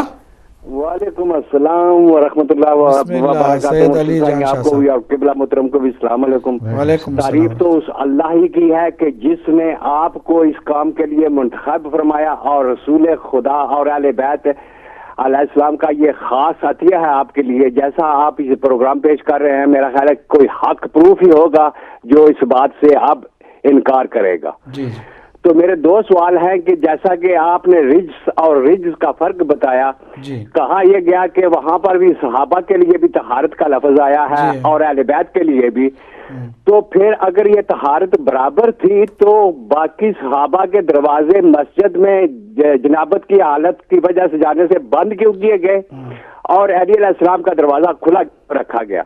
کیا یہ فرق طہارت کا اس بات سے ثابت نہیں ہو جاتا؟ اور دوسرا سوال میرا یہ ہے کہ یہ جو اہل بیت آیت تطہیر میں ہے، یہ اہل بیت نبوت ہے اور یہ منیت کی منزل پر جو اہل بیت ہیں وہ ہے۔ اگر ام المومنات مومنین بھی ہوتی تو ایک کے گھر میں اگر یہ آیت اتر رہی تھی تو بیت موجود تھا، تو پھر رسول اللہ نے چادر کا بیت بنا کے یہ بتا نہیں دیا کہ نیت کی منزل پر جو ہے وہ کچھ اور ہے، اور باقی جو اہل بیت نبی ہیں یا اہل بیت محمد مصطفیٰ ہیں وہ اور ہے۔ شکریہ جی۔ بہت عمدہ، آپ نے بہت عمدہ نکات کی طرف متوجہ کرایا ہے۔ اگلے کال کو شامل کرتے ہیں۔ جی السلام علیکم ورحمۃ اللہ۔ وعلیکم السلام ورحمۃ اللہ۔ مولانا صاحب میں خود السلام علیکم پیش کرتا ہوں۔ تمام مومنین مومنات دنیا کائنات میں دیکھنے اور سننے والے تمام کی خدمت میں تعزیت ہے جناب سیدہ فاطمہ الزہرا سلام اللہ علیہا کی شہادت کی۔ اس کے علاوہ میں نے آپ کا پروگرام سنا ہے، ماشاءاللہ جتنی تعریف کی جائے کم ہے، بہت ہی خوبصورتی کے ساتھ آپ نے وضاحت فرمائی ہے۔ میں صرف یہ کہنا چاہ رہا تھا کہ اگر ازواج اہل بیت میں سے ہیں تو حفظہ کو جناب رسول خدا نے طلاق دے دی، تو کیا وہ اہل بیت میں رہی یا کہ اہل بیت سے پھر باہر نکل گئی؟ ٹھیک ہے، شکریہ۔ بہت عمدہ۔ میرے خیال میں اور مزید دو کالروں کی گزارش ہے۔ السلام علیکم ورحمۃ اللہ۔ جی مجھے مولانا صاحب سے بات کرنی تھی پلیز۔ جی بسم اللہ، آپ بولیں، ہم سن رہے ہیں آپ کو، اور بلکہ ہمارے ساتھ ہمارے سارے ناظرین بھی آپ کو سن رہے ہیں، فرمائیے۔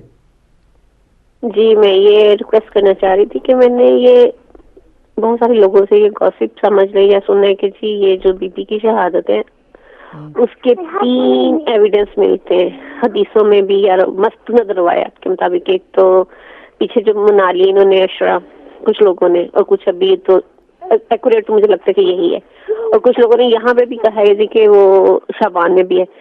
جبکہ میں نے خود اللہ پاک کا یہ تو میں نے مجلس سے سنی تھی ایک لکم جنکشن میں مولانا علی رضا رضوی سے, تو وہی بتا رہے تھے مجلس میں کہ جیسے اللہ تعالیٰ نے خود فرما دیا کہ اے حسین جس مہینے میں تیرا غم ہوگا اس مہینے میں کوئی خوشی نہیں ہوگی, اور جس مہینے میں تیرا غم ہوگا اس میں کوئی خوشی نہیں ہوگی.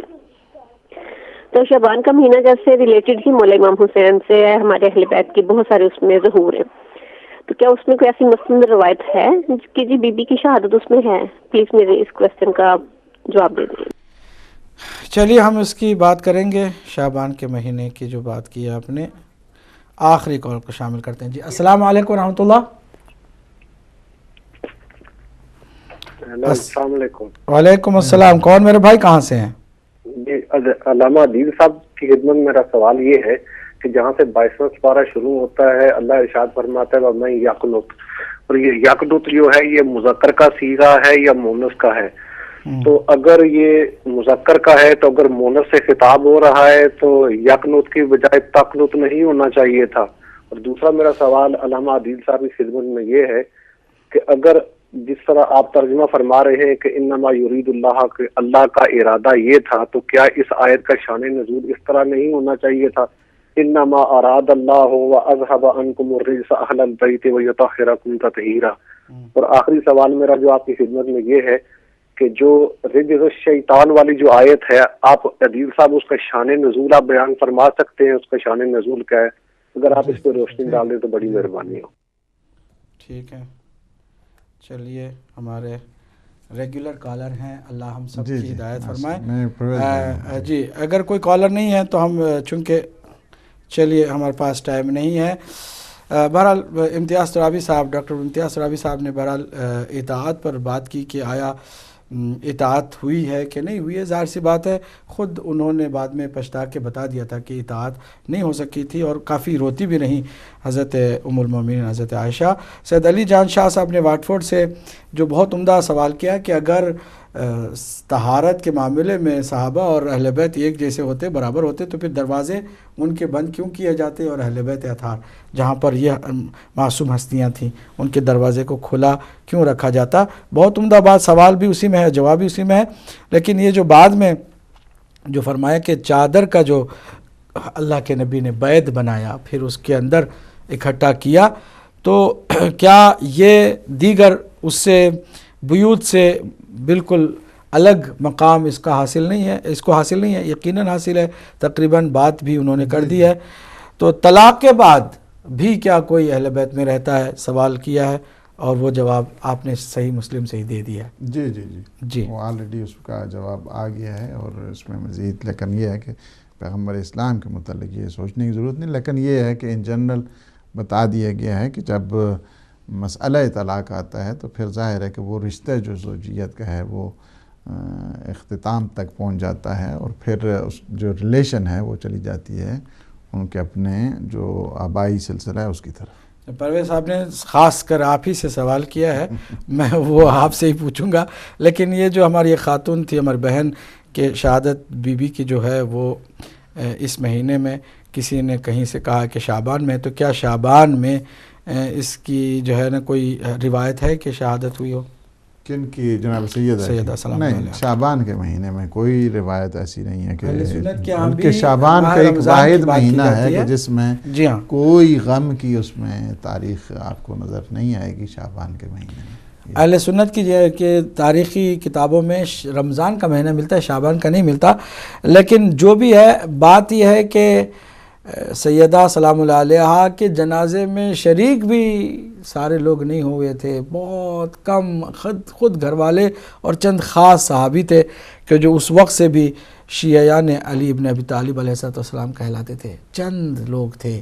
تو دوسروں کو خبر ہی کیا ہوتی کہ کب شہادت ہوئی ہے اور کب آپ کو دفنایا گیا اور کہاں آپ کو دفنایا گیا. یہ خود ایک بہت بڑا علامت سوال کے ساتھ بنیادی طور پر سوال پیدا ہوتا ہے کہ کیا اس وقت اتنے سارے شیدائی اور فدائی نبی مکرم کے بات کیا تھی کہ بی بی نے ایسی وصیت فرمائی کہ کسی کو بھی شریک ہونے نہ دینا؟ یہ بھی بہت بڑا سوال ہے، تاریخ کا ایک بہت بڑا دروازہ معرفت کے لیے اور حقیقت کو جاننے کے لیے یہی ہے کہ ہم اس سوال کا جواب تلاش کریں۔ پرویز صاحب نے جو سوال کیا وَمَن یقنت میں پھر تقنت کیوں نہیں ہے؟ ان کو من کا مفہوم بھی بتا دیں، اور اس کے جو صلہ ہوتا ہے وہ من کے ساتھ ہی ہوتا ہے۔ چلے آگے آپ بتائیں۔ وہی اس کے البتہ اس کو دیکھنا پڑے گا آپ کو، جہاں تک ہم نے بات کی ہے میں اس کو زیادہ اس میں نہیں وہ جانا چاہتا۔ اس میں پہلی بات یہ ہے کہ جو آیت کے سلسلے میں سیاق و سباق کے حوالے سے تھا وہ نہیں بنتا ہے، یعنی آپ عقلی لحاظ سے دیکھیں، آپ نقلی لحاظ سے دیکھیں اور آپ ادبی لحاظ کے ساتھ دیکھیں، اس سلسلے کو آپ جوڑ نہیں سکتے ہیں اس کے ساتھ۔ دوسری بات یہ ہے کہ قرآن کے جو نزاکتیں ہیں اسے سمجھنے کی بھی ضرورت ہوتی ہے۔ یہاں پہ وہ نہیں مراد ہے کہ ایک دفعہ مؤنث کو جو ہے نا مذکر بنا دو یا مذکر کو جو ہے نا وہ مؤنث بنا دیا جائے۔ تیسری بات جو آپ نے وہ کی ہے کہ شیطان کا شان نزول، ہاں اس کا شان نزول جنگ بدر کا ہے، اور جنگ بدر میں جب ادھر سے جو سپاہی اسلام جا رہی تھی، ریتلی جگہ تھی اور ان کا چلنا تھوڑا بڑا مشکل ہو رہا تھا، ادھر سے جو سپاہ تھی کفار اور مشرکین کی وہ ایسی پکی جگہ پہ تھے کہ وہ تیزی کے ساتھ آ رہے تھے۔ یہ چونکہ ان کے لیے چلنا مشکل ہو گیا تھا، اللہ سبحانہ و تعالیٰ نے اپنا کرم کیا اور اللہ سبحانہ و تعالیٰ نے ان پہ نیند کو غالب کیا۔ نیند کی حالت میں ان کا جو ہوا باہر کیف وہ سلسلہ، اس میں اللہ نے انہیں پاک بھی کیا، اس میں بارش برسا کے، تاکہ ان کی جو وہ نجاست ہے، رجز شیطان ہے، وہ ختم ہو جائے، اس تاکہ جنابت ہے نا، سیدھے سیدھے بتائیں کہ وہ ہر جب ہم تھوڑی سی چاہتے یہی ہیں کہ چونکہ نہیں وہ تو کوئی مسئلہ نہیں ہے، تھوڑا سا جو ظاہری انسان کے جسم کو نجس کرنے والی چیز ہے وہ شیطانی وسوسوں سے شیطانی انسان کو پاک کرتی ہے بذات خود بارش ہوتی ہے، بارش مطہرات میں سے ہے اور اس نے پاک کر دی ہے، یہ اس کا شان نزول۔ اب یہ ہو گیا کہ جہاں پہ چونکہ ریتلی جگہ تھی، چلنا ان کے لیے مشکل ہو گیا، بارش ہوگی پکی جگہ ہوگی، وہاں پہ ان کے لیے پکی جگہ تھی، وہاں پہ بارش ہے تو وہ کیچڑ بن گئے، ان کے لیے مشکل ہو گیا۔ اللہ نے یہ کرم کیا، پھر فرمایا کہ میں نے 1000 کا لشکر بھیجا اس کا فرشتوں کا، اور اسی وجہ سے ہے کہ جب بھی بلکہ روایت میں کہ جب مسلمان جاتے تھے حملہ کرنے کے لیے تو پہلے سے ایک کوڑے کی آواز آتی تھی ان کے ہاتھ اٹھانے سے پہلے، اور وہ گرتے تھے، اور یہاں پہ اتنی یعنی برے طریقے سے جو انہیں شکایت ہوئی، اس کے شان نزول یہ ہے۔ میں فقط یہ کہوں گا یہاں پہ کہ ہمیشہ تحقیق کا جب منزل آ جائے، تحقیق کی منزل میں انصاف ہونا چاہیے، کوئی بات نہیں ہے، نظریات آپ کے اپنے ہیں، اس میں آپ اس کو بالخصوص میں نے اپنی دوران گفتگو بھی کہا ہے کہ اہل بیت کو جو ہے نا اگر مطلق معنی میں لیے جائیں تو آپ بھی اپنے گھر والوں کو اہل بیت کہہ سکتے ہیں، لیکن اس کی بات نہیں ہو رہی ہے ہم سب کے جو اہل بیت ہیں ان کے بارے میں، یہ اہل بیت پیغمبر اسلام کی بات ہو رہی ہے۔